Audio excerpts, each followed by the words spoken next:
நேரம் இப்போது சரியாக 9:08. ஏனைய ஐரோப்பிய நாடுகளில் 10:08.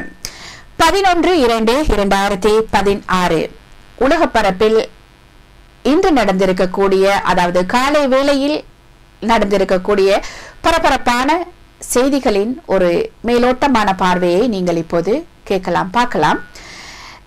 பார்ப்போம் இன்று உலகத்தில் என்ன நடந்திருக்கிறது.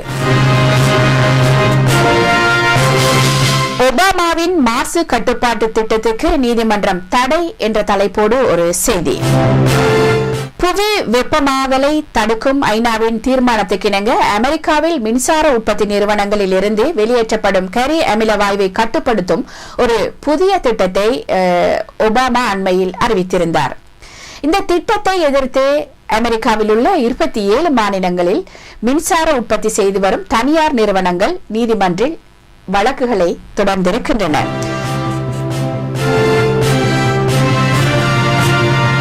இந்நிலையில் இந்த வழக்குக்கு தீர்ப்பளித்த நீதிபதி ஜனாதிபதி ஒபாமாவின் மாசு கட்டுப்பாட்டு திட்டத்துக்கு தடை விதித்து உத்தரவிட்டார் என்பது செய்தி.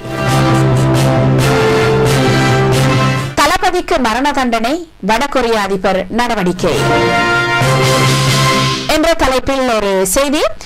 ஹைட்ரஜன் அணுகுண்டு சோதனை, விண்ணுக்கு செயற்கொலை அனுப்பும் ராக்கெட் சோதனை என உலக நாடுகளுக்கு சவால் விடும் வடகொரிய அதிபர் கிம் உள்நாட்டிலும் பல கெடுபிடிகளை விதித்துள்ளார். பசியால் வாடிய நாய்களுக்கு உணவளித்த தன் உறவினரை புரட்சி ஏற்படுத்த முயற்சி செய்ததாக 2014 மரண தண்டனை விதித்தார். பகை நாடான தென்கொரியாவுக்கு ஆதரவாக செயல்பட முயன்றதாக ராணுவ அதிகாரிகள் பலரை சமீபத்தில் பதவியிலிருந்து நீக்கினார். ஊழல் புகார் வந்ததை தொடர்ந்து தன் ராணுவ தளபதிக்கு மரண தண்டனை நிறைவேற்ற வடகொரிய அதிபர் கிம் ஜாங் உன் உத்தரவிட்டுள்ளார். இதுதான் செய்தி. ராணுவ விமான விபத்தில் மியான்மரில் 4 பேர் பலி என்ற தலைப்போடு ஒரு செய்தி.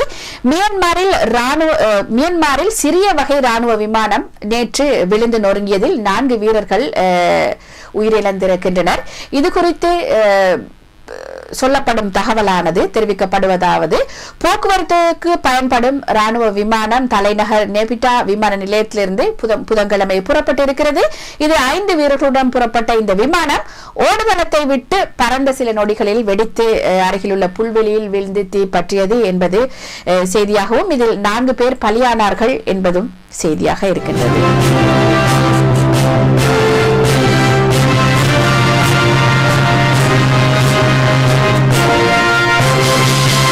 ஹிலாரிக்கு பின்னடைவு, ட்ரம்புக்கு நம்பிக்கை என்ற ஒரு தலைப்பில் அமெரிக்கா பக்கமான ஒரு செய்தி.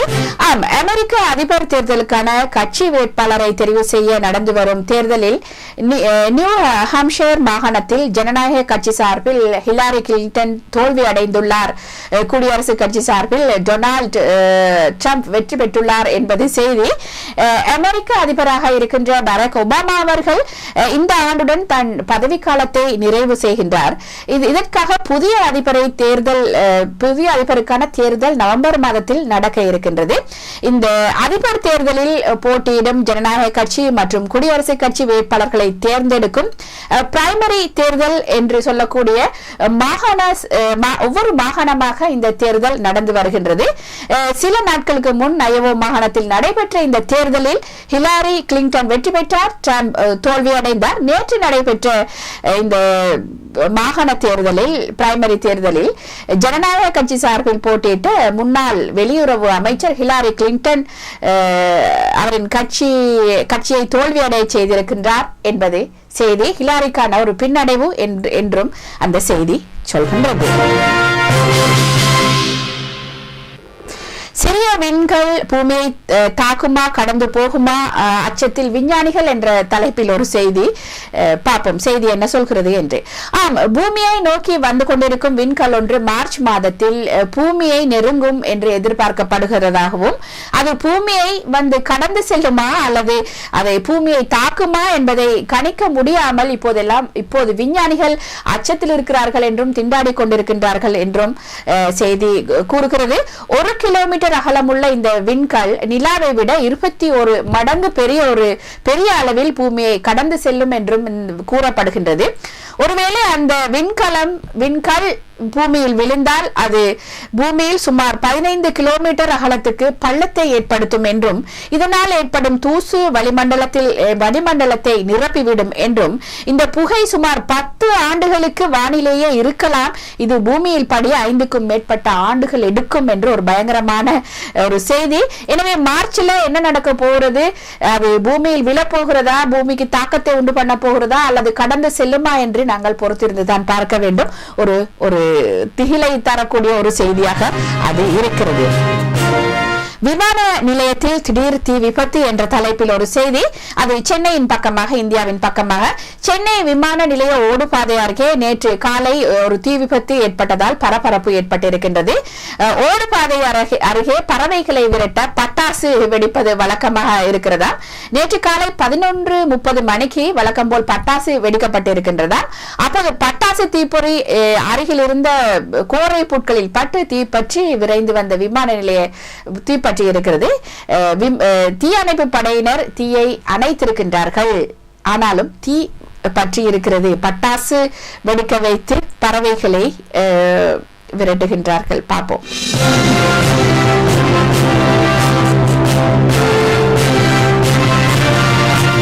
இலங்கைக்கு தாராளம் என்ற தலைப்பில் ஒரு செய்தி, அதாவது அமெரிக்கா இலங்கை அரசுக்கு 207 கோடி ரூபாய் வழங்க இருக்கிறதாம். இந்த நிதி உதவி எதற்காக வழங்கப்படுகிறது என்றால், உள்நாட்டு போரில் பாதிக்கப்பட்ட இலங்கை தமிழர்களை மறு குடியமர்த்தவும் லஞ்ச ஊழலுக்கு எதிரான நடவடிக்கைகளுக்கும் பயன்படும் என அதை கொடுத்த வெளியுறவு அமைச்சர் ஜான் கெர்ரி தெரிவித்திருப்பதாக செய்தி கூறுகிறது. உங்கள் பகுதிகளில் வெள்ளமா, கூகுள் இணையதளம் காட்டும் என்ற ஒரு தலைப்பில் ஒரு செய்தி. கூகுள் எப்படி காட்டும் என்பது தெரியவில்லை, பார்க்கலாம். இந்தியாவில் மழை, வெள்ளம் போன்ற இயற்கை சீற்றங்களால் கடந்த ஆண்டு ஏற்பட்ட மோசமான பாதிப்புகள் எல்லாருக்குமே தெரியும். நாங்கள் பத்திரிகை வாயிலாக பார்த்தோம், தொலைக்காட்சி வாயிலாகவும் பார்த்திருக்கின்றோம். பல்வேறு மாநிலங்களைச் சேர்ந்த 170 பகுதிகளில் வெள்ள அபாய பற்றிய எச்சரிக்கை தகவல்களை அளிக்க கூகுள் நிறுவனம் முடிவு செய்திருக்கின்றது. இந்த கூகுள் இந்திய நிறுவனத்தின் அதிகாரப்பூர்வ வலைப்பக்கத்தில் இது குறித்து கூகுள் நிறுவனம் கூறியுள்ளதாவது, இந்தியாவின் வெள்ள அபாய முன்னறிவிப்பு கூட்டமைப்புடன் கூட்டு சேர்ந்து பொது எச்சரிக்கை திட்டத்தை கூகுள் இந்தியா செயல்படுத்தி இருக்கின்றதாகவும், இதன் மூலம் இந்தியாவில் பல மாநிலங்களில், அதாவது 170 பகுதிகளில் நீர்மட்டம் பற்றிய தகவல்களை பொதுமக்கள் அறிந்து கொள்ள முடியும். ஒன்று வருவதற்கு முன்னதாகவே அது வருகிறதா இல்லையா என்பது பற்றிய தகவல்களை அறிந்து கொள்ளலாம். இந்த கூகுள் இணையதளத்தின் Google app, Google maps, Google பொது எச்சரிக்கை முதன்மை பக்கம் ஆகியவற்றில் அந்த தகவல்களை பெற முடியும் என்பதாகவும், இவற்றின் உதவியுடன் சேர்ந்து இயற்கை பேரழிவுகளை பொதுமக்கள் முன்னதாகவே அறிந்து கொள்ள முடியும், உயிர் சேதங்களை தவிர்க்க முடியும் என்று அந்த நிறுவனம் அறிவித்திருக்கின்றது. ஒரு நல்ல விஷயம். ஒன்று வருவதற்கு முன்னதாகவே அது பற்றியது அறிந்து கொண்டு எங்களுக்கு முன்னெச்சரிக்கையாக இருக்க முடியும். ஒரு நல்ல ஒரு வசதியை ஏற்படுத்தி கொடுத்திருக்கின்றது கூகுள் நிறுவனம். மோடியின் பாஸ்போர்ட் விவரம், RTI மூலம் கேள்வி கேட்கும் மனைவி. இது ஒரு சுவாரஸ்யமான செய்தியாக எனக்குப்பட்டது. அதாவது பிரதமர் மோடி பாஸ்போர்ட் பெற விண்ணப்பித்த போது அவர் தனது திருமணம் தொடர்பாக அளித்த ஆவணங்கள் பற்றிய விவரங்களை தர வேண்டும் என்று மோடியின் மனைவி இப்போ யசோதாபென் அகமதாபாத் பாஸ்போர்ட் அலுவலக நிர்வாகத்திடம் தகவல் அறியும் உரிமை சட்டம் மூலம் கேட்டுள்ளார். அதாவது பிரதமர் மோடியின் மனைவி யசோதாபென் திருமணமான சில ஆண்டுகளிலேயே 2 பேரும் பிரிந்திருக்கின்றார்கள். மோடி குஜராத் முதல்வராவதற்கு பல ஆண்டுகள் முன்னரே தனது மனைவியை பிரிந்து விட்டார். இதனால் மோடியின் மனைவி குறித்த எந்த தகவலும் விவரங்களும் யாருக்குமே தெரியாமல் இருந்திருக்கின்றது. 2014 ஆண்டு லோக்சபா தேர்தலின் போது மோடி தமக்கு திருமணமாகிவிட்டதாக கூறியிருந்தார். இதனைத் தொடர்ந்து மோடியின் மனைவி யசோதாபென் குறித்த விவரங்கள் வெளியாகி இருந்தன. கடந்த ஆண்டு நவம்பர் அவரது மனைவி என்ன செய்திருக்கிறார் என்றால் பாஸ்போர்ட் கேட்டு விண்ணப்பம் செய்திருக்கின்றார். ஆனால் தமது திருமண சான்றிதழையோ மோடியை தாம் திருமணம் செய்து கொண்டதையோ நிரூபிப்பதற்கான உறுதிமொழி பத்திரத்தையோ யசோதா சமர்ப்பிக்காததை அடுத்து அவரது பாஸ்போர்ட் விண்ணப்பம் நிராகரிக்கப்பட்டது. இந்த நிலையில மோடி எப்படி அந்த பாஸ்போர்ட் எடுத்தார், அது பற்றிய விவரங்கள், திருமணம் பற்றிய எதை காட்டி அவர் எடுத்தார் என்று அவரது மனைவி பாஸ்போர்ட் நிறுவனத்திடம் தொடர்பு கொண்டு அதற்கான விளக்கங்களை கேட்டிருக்கின்றார். எதை சமர்ப்பித்தார் என்ற ஒரு விவர கோர்வையை கேட்டிருக்கின்றார். இது ஒரு செய்தியாக இருக்கிறது. என்ன நடக்கிறது பார்க்கலாம். தொடர்ந்து இலங்கை பக்கத்து கேட்டு பார்த்தால் ராஜபக்ஷ காலத்தில் ஊழல் அதிகாரிகள் தப்பிக்க முடியாது என்ற ஒரு செய்தி. இது பற்றி பிரதமர் ரணில் என்ன சொல்லி இருக்கின்றார் என்றால், முந்தைய ஆட்சியில் பதவி வகித்தவர்கள் வெளிநாடுகளில் சட்டவிரோதமாக பணத்தை பதுக்கி வைத்திருப்பதாக போலீசாருக்கு இதுவரை எந்த புகாரும் வரவில்லையாம். அது தொடர்பான ஆதாரம் சேகரிக்கப்பட்டு பிறகு அது குறித்து விசாரணை நடத்தப்படும் என்று ரணில் விக்ரமசிங்க அவர்கள் குறிப்பிட்டிருக்கின்றார்கள். இது இந்த காலத்தில் பணத்தை சட்டவிரோதமாக சேர்த்தவர்கள் பதுக்கி வைத்தவர்கள் எல்லாம் தயவு தாட்சியமின்றி விசாரிக்கப்படுவார்கள் என்பதுதான் அவரின் செய்தியின் தொனிப்பாக இருக்கிறது. தொடர்ந்து யோசித்த உட்பட ஐவரின் விளக்கமறியல் நீடிப்பு என்ற தலைப்பில் ஒரு செய்தி. யோசித்த மஹிந்த ராஜபக்ஷ முன்னைய ஜனாதிபதி மஹிந்த ராஜபக்ஷ அவர்களின் மகனார் கைது செய்யப்பட்டு விளக்கமறியலில் இருக்கிறார் என்பது எல்லாருக்கும் தெரிந்த செய்தி. ஆனால் அவர் உட்பட சந்தேக நபர்களை எதிர்வரும் 25ஆம் தேதி வரை தொடர்ந்தும் விளக்கமறியலில் வைக்குமாறு இப்போது உத்தரவு பிறப்பிக்கப்பட்டுள்ளது.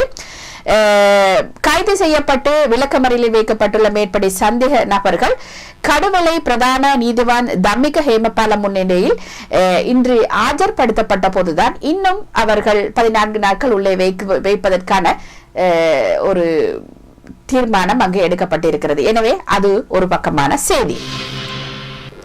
தொடர்ந்து சிங்கள சமூகம் ஏனைய சமூகங்களுடன் அதிகாரங்களை பகிர்வதில் தவறு இல்லை சந்திரிகா என்ற தலைப்பில் ஒரு செய்தி.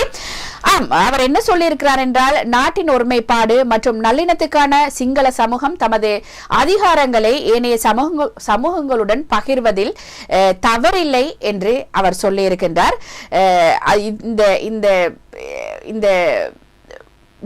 இந்த செய்தியை அவர் அரசாங்க செய்தித்தாளுக்கு வழங்கிய ஒரு செவ்வியில் தான் வழங்கப்பட்டிருக்கின்றது. அதாவது அதிகார பரவலாக்கம் என்பது சிங்கள மக்களுடைய அதிகாரங்களை குறைப்பது என்ற அர்த்தம் அல்ல, மாறாக அவர்களை போன்று ஏனைய சமூகங்களும் உரிமைகளை அனுபவிக்க வேண்டும் என்பதே அர்த்தமாகும் என்று அதனை மிக தெளிவுபடுத்தி அந்த செய்தியை அவர் கூறியிருக்கின்றார். அடுத்து வரும் 5 ஆண்டுகளிலும் இந்த நோக்கை கொண்டு அரசாங்கம் செயற்படும் என்றும் அவர் தெளிவாக கூறியிருக்கின்றார்.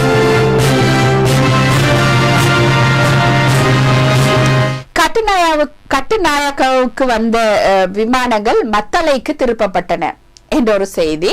அதுக்கு காரணம் என்னவாக இருக்கும் என்றால், கட்டுநாயக்க விமான நிலையத்தில் கடுமையான பனிமூட்டம் காணப்பட்டமையினால் அங்கு தரையிறங்க சென்ற 3 விமானங்கள் மத்தள விமான நிலையத்துக்கு திருப்பி அனுப்பப்பட்டன என்று சொல்லி இருக்கின்றார்.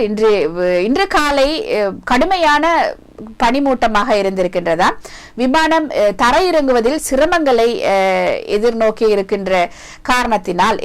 காரணத்தினால் 3 விமானங்களும் மத்தள விமான நிலையத்துக்கு அனுப்பியதாக விமான நிலைய அதிகாரிகள் தெரிவித்திருப்பதும் ஒரு செய்தியாக இருக்கிறது. எனவே இவ்வளவும் பார்க்கக்கூடியதாக இருந்தது. அதுல சுவாரஸ்யமான செய்திகளும் இருந்தது, சீரியஸான செய்திகளும் இருந்தது. எனவே அடுத்த வாரத்திலும் நாங்கள் செய்தி பக்கமாக உலக பக்கத்தில் பரபரப்பை ஏற்படுத்திய செய்திகளோடு காலை வேளையில் நாங்கள் பார்த்துக் கொள்ளலாம். இரவு 9 மணிக்கு விரிவான செய்திகள் சன்ரைஸ் நிகழ்வோடு ஆரம்பம் கண்டுகொள்ளும். விரிவான செய்திகளை தாங்கி வரும் செய்தியாளர்களுக்கும் இப்போதைய வாழ்த்துக்களை கூறி நான் இந்த நேரத்தை நிறைவுக்கு கொண்டு வருகிறேன்.